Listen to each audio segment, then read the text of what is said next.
Bular 600 minggacha. Bular 1 million 200 minggacha. Bular 1,5 milliongacha.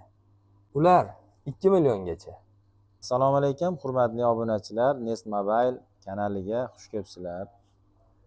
YouTube tomoshabinlari, mana bugungi videolarimiz yana yangi kelgan yangi modellar haqida bo'ladi. Bugun Elyor akam yana mana o'tgan safar obzor qildik. 3 ta 4 ta telefonlarni bugun qo'ldan kelgancha, vaqtimiz yetgancha obzor qilamiz. Videoni oxirigacha ko'ramiz. Obuna bo'ling. Bizni kuzatishda davom eting. Assalomu alaykum. Assalomu alaykum hurmatli obunachilar, hammalaringga xush kelibsizlar gruppamizga, kanalimizga. Xo'p, bo'lmasam bugungi obzorimizni boshlaymiz. Bugungi birinchi o'rinda sizlarga bugun yangi kelgan рабочий telefonlarimiz bilan tanishtirsam. Birinchi telefonimiz mana shu telefonimiz bo'ladi. Samsung S21 Plus. S21 Plus telefonimiz, xotirasi 8 ga 256 ta. Bu koreyskiy versiyasi. Samsung telefonini koreyskiy versiya, bitta sim kartalik. Bu telefonimiz juda ham yaxshi holatda, ekranlari, krishkalari o'zini radnoy zavod holatida. Narxi $240 chiqyapti.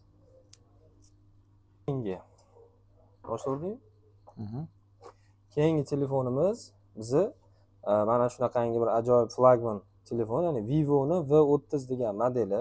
Yaqinroq ko'rsataylik. Vivo'ni V30 modeli. Bu telefonimiz ozgina ishlatilgan, lekin ideal holatda, korobkalari, imeykalari o'tgan holatda.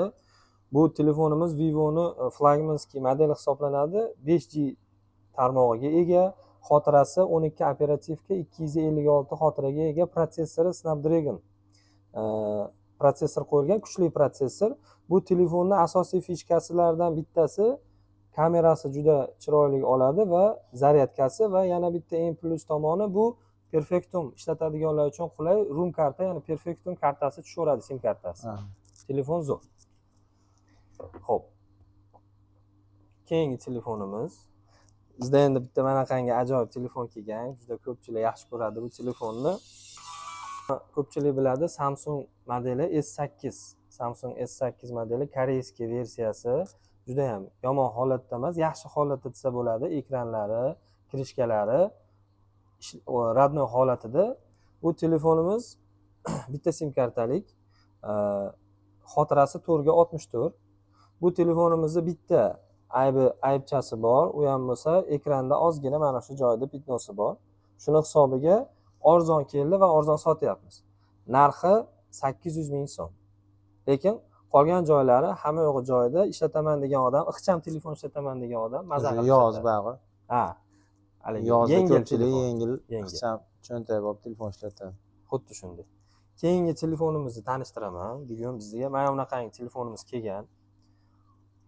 O'yin o'ynashni xush ko'radigan, PUBG xorlarimiz uchun maxsus telefon. Xiaomi 11T modeli, 5G'si, xotirasi 8 ga 256 talik. PUBG o'ynaydiganlar uchun 90 FPS bu telefon bemalol ocha oladi va maza qilib o'ynasa bo'ladi. Bu telefonimiz hozirgi kunda korobkasi yo'q, o'zi shu holatida sotilyapti. Narxi 2 million 400 ming so'm. Holati yaxshi. Ekranlari radnoy zavodskoy. Bu yerda bitta almashgan joyi, orqa krishkasi qo'yilgan, yaxshi krishka qo'yilgan. Kamchiligi, ya'ni qilingan ish xolos, qolgan joyi yaxshi, imeykalari o'tgan. Marhamat, kelib olishlari mumkin. Narxi 2 million 400 ming so'm. Xo'p, davom etamiz. Endi bizda bugun yana bir yangi telefonimiz keldi. Yangi anaroq рабочий, lekin bugun keldi shu telefonimiz. Bu Redmi Note 12 Pro 4G. 8 ga 256 talik, korobkasi bor, registratsiyalari o'tgan va o'zini komplektida 67 vatli super tez zaryadlovchi zaryadkasiga ham bor o'zini. Telefonimiz ideal holatda, hech qanaqangi sarapina, nuqta, yangidek desa bo'ladi. Mana shu telefonimiz kelgan. Narxi 2 million so'mga chiqyapti. Redmi muxlislari uchun bu yaxshi telefon. O'zi uncha ishlamagan ekan va tavsiya qilamiz. 2 million so'm narxi.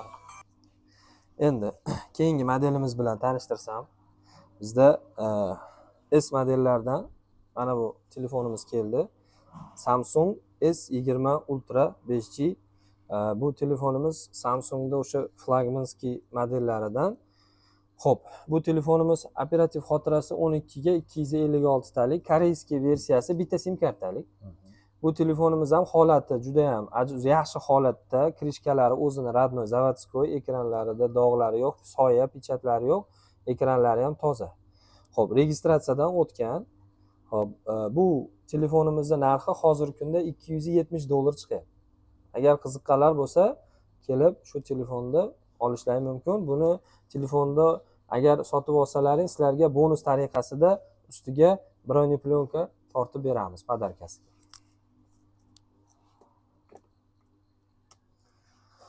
Xo'p, arzon telefonlardan ham ko'rsatsangiz degandik. Xo'p, bo'ladi. Obunachilarimizga. Arzon telefonlarimizdan bizda arzon Note 8lar bor. Note 8, Redmi Note 8 Note 8 ko'raylikchi, 3 tasini, birdaniga 3 tasini olib bizda mana bu Note 8, bu 2021-yilgi versiyasi, juda ham mashhur Redmi telefonlaridan, arzon telefonlaridan, xotirasi 4 ga 64. Bu telefonimiz yaxshi holatda, sensorlari alishmagan, ekranlari radnoy zavodskoy, hamma yo'g'i o'ziniki, Type-C bыстрый zaryad, tez zaryadlashi bor. Xo'p, telefon yaxshi holatda. Bu telefonimizning narxi 800 ming so'm chiqyapti. Keyingi Note 8, bu Note 8T telefonimiz. Bu telefonimiz ham xotiralari 4 ga 64 talik, radnoy, hamma joyi. Bu telefonimizning narxi ham 800 ming so'm chiqyapti hozirgi kunda. Note 8 sevuvchilari bemalol kelib sotib olishlari mumkin. Xo'p. Xo'p, mana bittasi sariq, bittasi Tecnomi Infinixmi turibdi. Shu modellardan ham menimcha rabochilar arzon deyishadi. Bu telefonlarimiz byudjetli telefonlar, Infinix va Techno kompaniyasining telefonlari. Bu Techno Spark Go degan modeli. Bu telefonimiz ham juda ham yaxshi holatda, ozgina ishlatilgan xolos. Holati juda ham zo'r, lekin narxi arzon. Misol uchun arzon telefon olaman, sifatli olaman degan insonlarga tavsiya qilamiz. Sababi bu telefonning bitta fishkasi, bu telefonning zapchaslari arzon. Ekranlari arzon turadi. Mabodo agar misol sindirib qo'ysa, boshqa bo'lsa, 200 ming bo'lsa kerak ekranlar. Arzon ekranlari va hamma bu telefonga chexollar ham bemalol, hamma zapchasi topsa bo'ladi. Narxi 800 ming so'm. 800 ming. 800 ming. Mana bu telefonimiz, bu Infinix kompaniyasining o'xshab ketarkan, o'xshaydi, bir-biriga o'xshab ketadi. Smart 8 degan telefonimiz, xotirasi buni ham 4 ga 64 lik, korobkalari bor, hujjati bor. O'zi holati yaxshi holatda, zaryadkalari juda ham yaxshi yetadi. Bu telefonimizning narxi hozir 750 ming so'm chiqyapti. Xo'p, kelgan yana bir telefonimiz kelgan, yangi telefonimiz. Shu telefonimizni ham ko'rsatsam, mana. Xo'p. Mana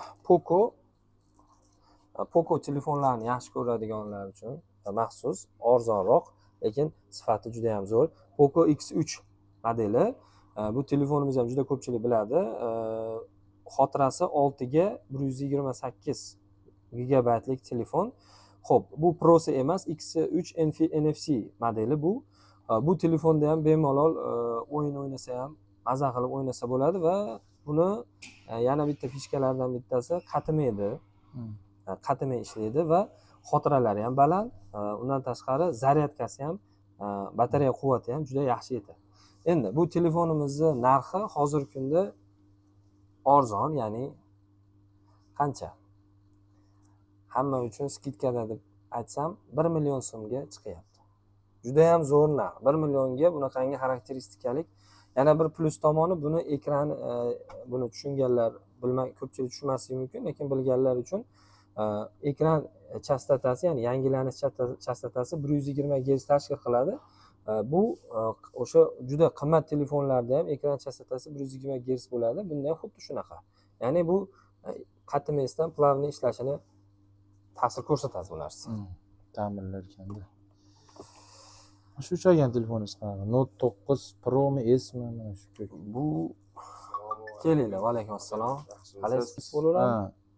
bo'laveradi. Ashana ko'rsating, keyin biz videoda yakunlaymiz. O'sha 10 minutga borib qoladi. Xo'p, bu telefonimiz Redmi seriyadan Note 9 Pro telefoni. Redmi Note 9 Pro xotirasi 6 ga 64 gigabaytlik telefon. Bu telefonimiz ham o'yin o'ynaydigan, bola aytaylik o'sha insonlar uchun ham to'g'ri keladi. PUBG da ham juda 45 FPS ochadi, lekin endi kачествоsi juda zo'r. Qatimay o'ynasa bo'ladi. Undan tashqari kundalik ishlatadigan insonlar uchun ham to'g'ri keladi. Zaryadkasi 5000 amper bo'ladi. Kamera 64 megapiksel. Telefon har qanday o'sha kunlik sizni aytaylik o'sha talablaringizni bemalol nima desam bo'ladi, bemalol yetkazib beradi, qondiradi. Narxi nechi bu narx? Narxi 950 ming so'm. U qaranglar, Note 9S modeli emas, Note 9 Pro modeli. Arzon narxlarda 950 ming so'mga chiqyapti. Xo'p, qadrdonlar, bugun videomizni oxiri mana yakunladik.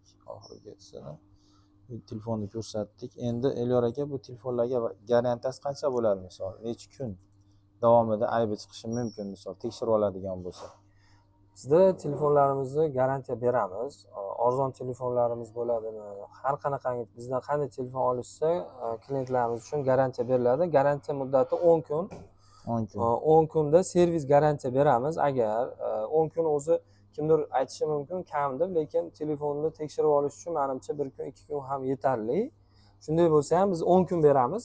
10 kun garantiya, servis garantiya, ya'ni 10 kun ichida agar telefonda qandaydir muammolar bo'lsa, bizga murojaat qilishingiz mumkin. Biz garantiya talonlarimiz bor, garantiya talonlarimizni yozib beramiz.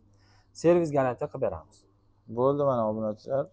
Keyingi videoda xudo xohlasa ko'rishguncha kanalimizga a'zo bo'lib, like bosib, kichkina xizmatimizni qo'llab-quvvatlab turasizlar. Sog' bo'linglar.